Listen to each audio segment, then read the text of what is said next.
Hallelujah. स्वागत है आप सबका मेरी भविष्यवाणियों की पुस्तक में। तो आइए हम आज के पवित्र वचन को पढ़ेंगे जो कि परमेश्वर के दास प्रेरित अंकुर यूसुफ नरूला जी के द्वारा लिखा गया है। पापों से भागें और शैतान का सामना करें, जैसा कि भजन संहिता की पुस्तक अध्याय 51 उसकी 10 आयत में लिखा है।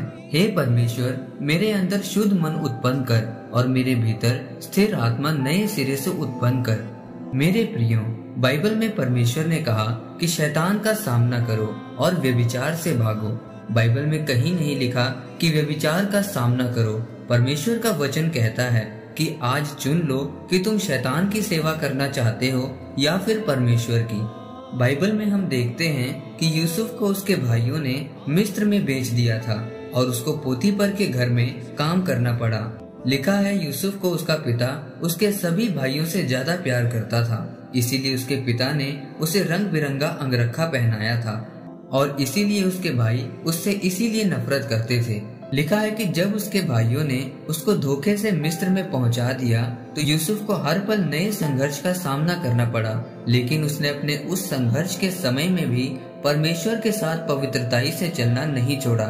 एक समय ऐसा आया जब यूसुफ को पोतीफर की पत्नी ने व्यभिचार में फंसाना चाहा, लेकिन बाइबल में लिखा है कि यूसुफ उस औरत के सामने से भागा। यूसुफ ने उसको प्रचार सुनाने की कोशिश नहीं की कि मेरा परमेश्वर यहोवा है। उसने अपने वचन में लिखा है कि तू व्यभिचार न कर। उसने उसे नहीं कहा कि चल मैं तुझे परमेश्वर के भवन में लेकर चलता हूँ। लिखा है वो इतनी तेजी से भागा कि भागते भागते यूसुफ का कोट उस औरत के हाथ में आ गया। यूसुफ जिसे परमेश्वर दर्शन देता था वह आत्मा में मजबूत व्यक्ति था। अगर उसको व्यभिचार से भागना पड़ा तो सोचे आप लोग जिनकी प्रार्थना 1 घंटे से भी कम है, आपको तो वहाँ से भागना नहीं बल्कि उड़ना चाहिए। मेरे प्रियो, मक्खियों को कई बार डांटने की जरूरत नहीं पड़ती। अगर आप अपने आत्मिक जीवन में गर्मी बढ़ा देंगे तो शैतान अपने आप भाग जाएगा।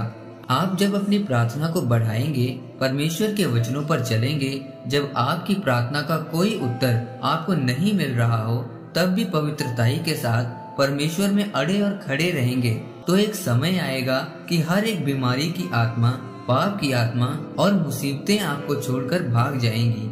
शैतान से कभी भी डरो नहीं बल्कि उसको भगाओ, लेकिन व्यभिचार से भागो। पाप से दूर रहो, अपने आप को मजबूत ना समझो। अगर आपका दोस्त शराबी है तो आप उसको 1 दिन वचन बता सकते हो, 2 दिन बता सकते हो, उसके बाद उसे छोड़ दो और वहाँ से भाग जाओ। अपने आत्मिक जीवन को बचा कर रखो, क्योंकि जब आपकी आत्मिक गर्मी बढ़ती है तो आपको शैतान को डांटने की जरूरत नहीं पड़ती, वो अपने आप भाग जाता है। फिर आप यूसुफ की तरह ऊंचे होते हैं। आमीन।